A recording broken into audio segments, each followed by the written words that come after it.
Kalau public gold lengkok, habis emas kita macam mana? Lesap ke?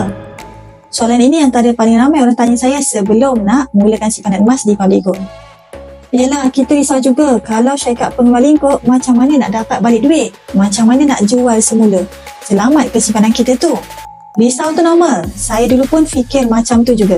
Tapi logiknya sebenarnya mudah. Bayangkan kita beli rantai emas di kedai emas. Kalau kedai tu tutup, adakah rantai kita hilang? Tak.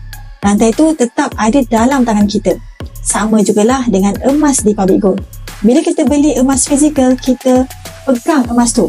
Bukan sekadar tengok nombor dalam akaun ataupun dalam kertas. Nilai emas kita bukan terletak pada syarikat tu, tapi pada berat dan keturunan emas yang kita pegang. Dan yang best, walaupun katalah PJ akan tutup, kita masih boleh jual emas kita tu di mana-mana kedai emas di seluruh dunia.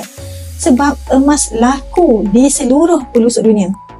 Tapi kalau PJ masih wujud macam sekarang, lagi untung sebab boleh jual balik pada harga yang paling tinggi. Jadi jangan takut soal syarikat. Yang penting, simpan dalam bentuk emas fizikal dan cari platform yang paling murah, mudah dan patuh syariah. Nak mula simpan emas yang kita boleh pegang sendiri? Klik butang di bio ataupun caption untuk saya bantu daftar akaun secara percuma.